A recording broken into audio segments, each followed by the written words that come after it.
In the previous video, we added two routes, one for updating to do and another for deleting to do.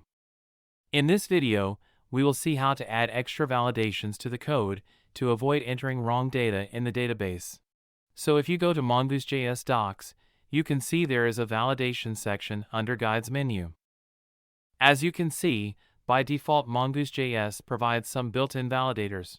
For data of type number, we can check for minimum value and maximum value. And for strings, we can add min-length and max-length validators. So let's say, in the to-do model, we want the title to be of maximum 20 characters, so we can add max-length validator here.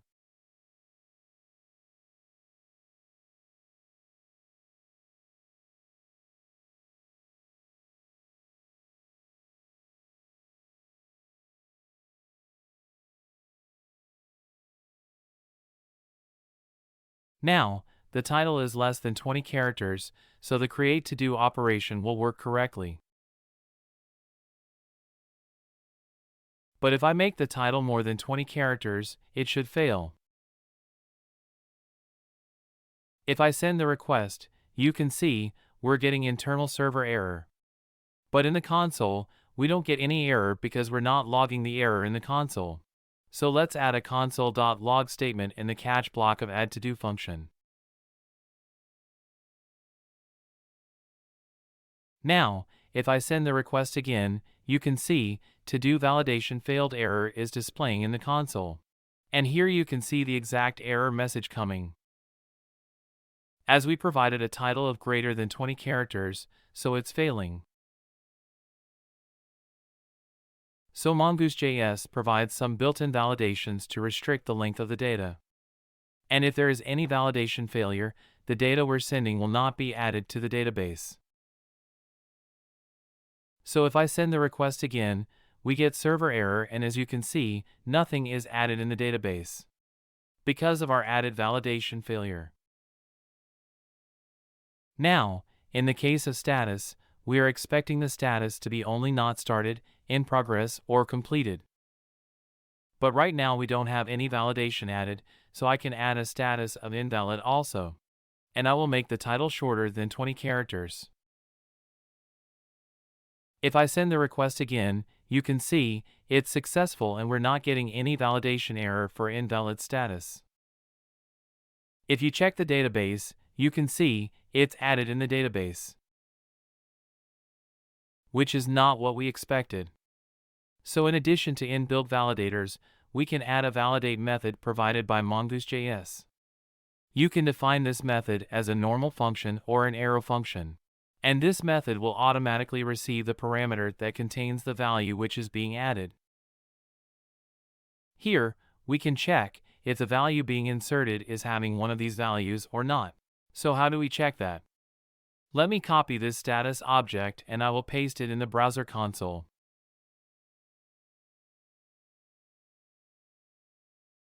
To get only keys from this object, we can use object.keys method like this.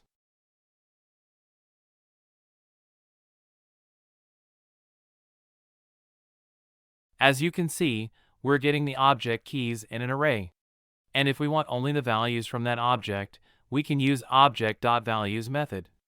You can see we get all the values in an array.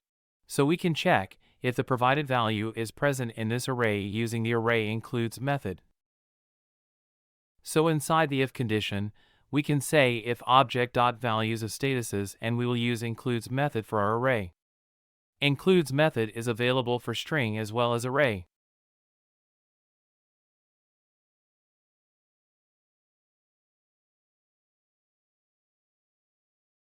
And I will pass the value argument to the includes method.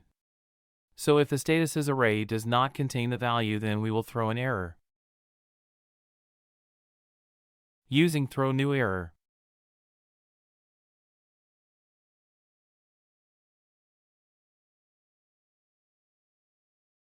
Now, let me clear the console.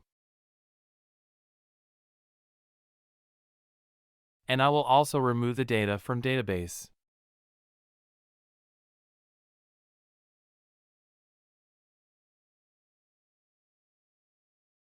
Now, if I try to create a to-do with this invalid status, you can see we're getting 500 internal server error. And in the console also you can see the validation failed error message. And if there is any validation error, no data gets inserted into the database, as you can see here. So this is how you can add your custom validation to add only valid values for statuses. This validation will fail only for invalid status value, but if we provide a valid status, that document will be added in the database without any issue. So if I change the status to in progress, it will be successful. You can see we get 201 created status back. And if we check the database, you can see the to-do is added successfully. So this validate method ensures that only valid statuses will be added in the database. As I said earlier, you can even convert this function into an arrow function syntax and it will still work correctly.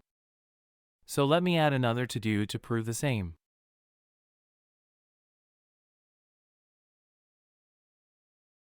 You can see it's successful. And you can verify that in the database also.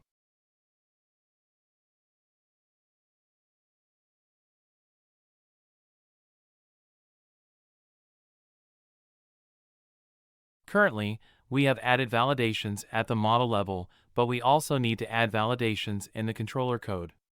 So, if you check the update request, we don't have any validation about which fields user has entered while sending update request. So instead of title, user might pass something as text or some other text. Let's take the ID of the available to-do to update. And if I send the request, you can see there is no error and update also didn't happen because something is not a valid field to update. So we're getting old values only as update didn't happen. If we check the get to-dos request, you can see that the previous title is first to do, and if I send the request again, the title is still first to do because a something property does not exist in the document, so there nothing was updated. But I'm getting 200 OK status back and the title we're getting back is the old one itself, so the status code and response is misleading. So we should only allow keys which are required, otherwise send back error message.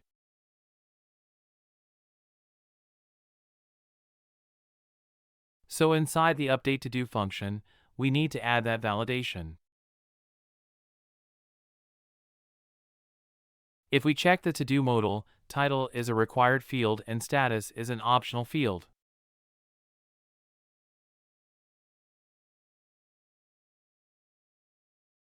So after the to-do ID validation, we can add our validation code. Here, we can define the required fields array. And we can specify title as the required field. If you have more required fields like status, then you can add that also in this array.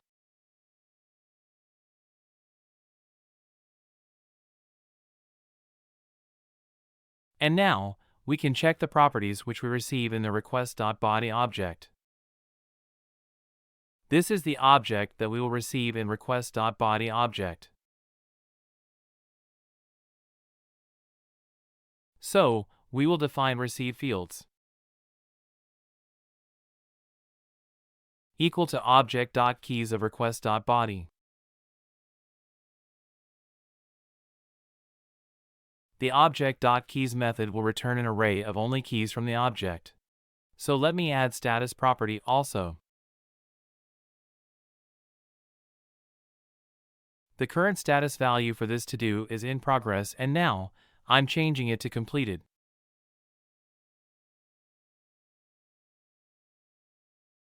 And if I send the request, you can see status is updated, but we have not provided the title property to update, so it remains unchanged. We can verify it in the get to-dos also. As you can see, only status is updated. So in the receive fields variable, we're only storing the keys from this object. So here, you will get an array with only keys.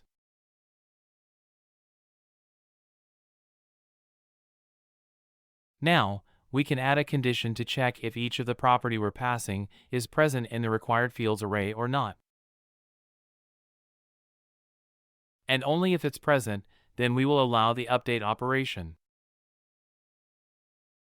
So we can use array every method to check if the provided condition is true or not for every element in the received fields array.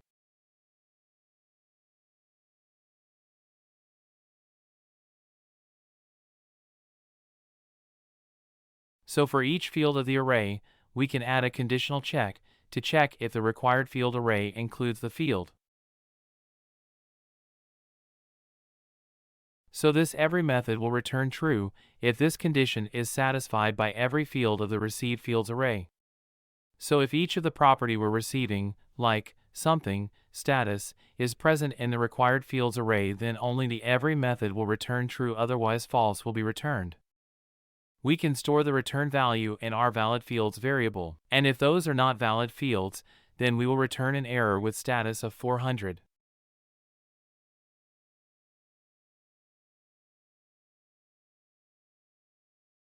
And we can specify error message saying title is the only valid property you can update.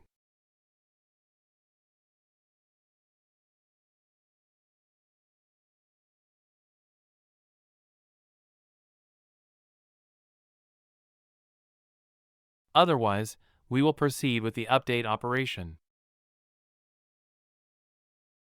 So now, something is an invalid property to update, so this request will fail. As you can see, we're getting 400 error, and we're also getting the error message that we sent. We can also print the rValid fields variable to console to see what it returns for different requests.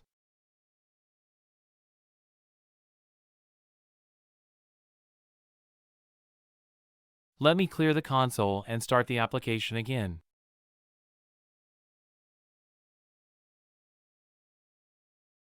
Now, if we send the same request, you can see the request fails and we're getting rValid fields false.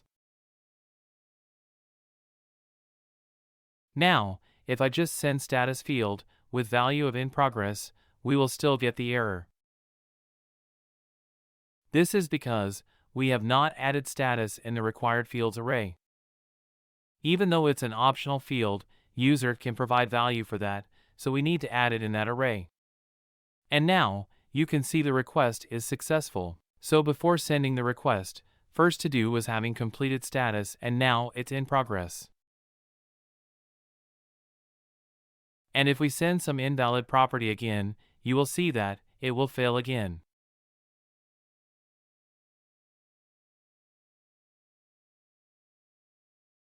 So this is how you can allow only valid fields to update. Now, this validation we have added only for update request. But we also need to add the same validation while creating to do also, because there also we're accepting the data from the user. So instead of copy-pasting the same code, we can create a common function to handle that validation. So let's create functions.js file inside utils folder. And here, we can create a function with name validate fields.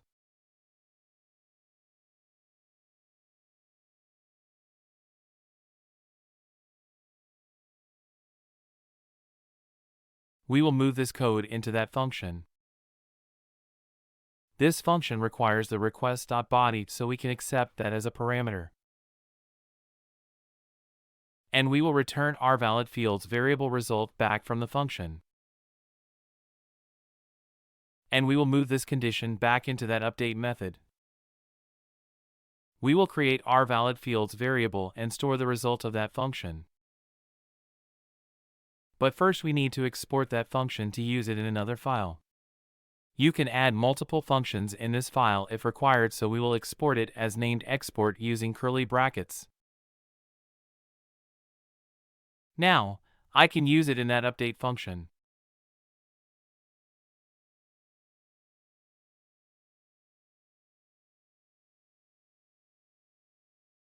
And I will pass request.body to this function. Now, let's verify the changes for update to do. As you can see, we're correctly getting the error message with 400 status code. Now, I can copy the same code and add it to add to do function.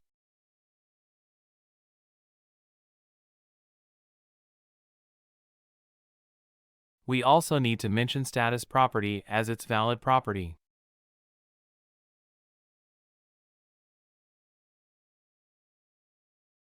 And in the add to do also. Now, in create to do request, if I enter invalid as the property, we should get the error.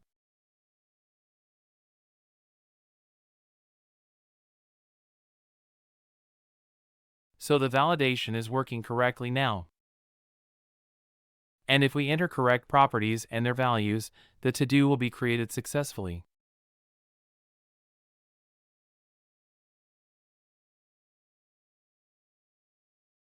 You can see, it's successful. And we can verify the added to-do from the get to-dos request. You can see, the newly added to-do is present. Now, let's verify the model-specific validation while updating the to-do. So for title, we have added max length validation of 20 characters.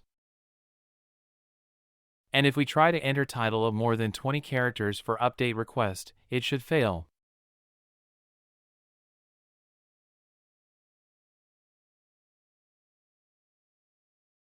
This is obviously more than 20 characters. So if I send this update request, you can see, it's successful but it should fail, which is not happening. Let's give the same title for create to do request and verify it. If I send the request, you can see, here it's failing because of that max length validation issue.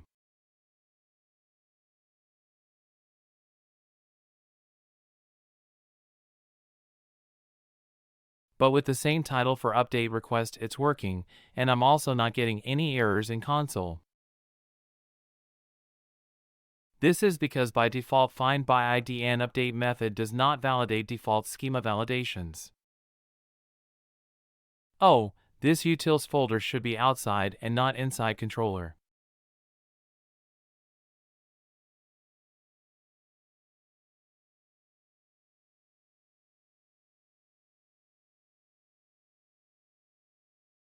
So the issue is, we're using find by ID and update method for updating the document, and this method skips those schema validations by default. So this validate method will also be skipped. So if I pass some invalid value for status field during update request, we will not get any error, which is not what we want. So to allow the schema validations also, we need to add run validators option here.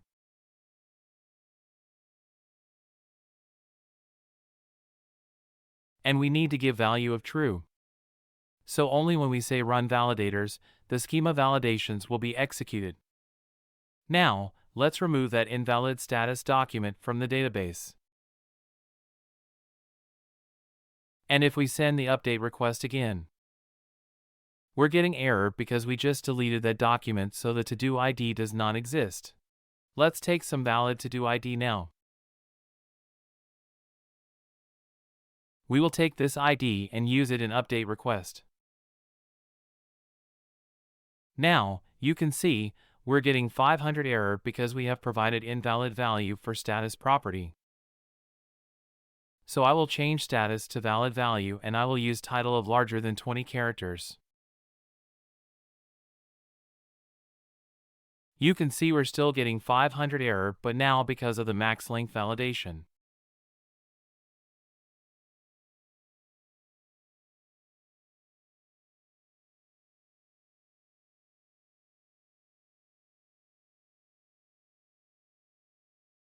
Now, let's verify with the valid data for the title and status properties. As you can see, the to-do is created successfully. So that's how you can use inbuilt validations and also add your own custom validation in the code. If you found this video useful, Do like the video and don't forget to subscribe to the channel so you will not miss future video notifications.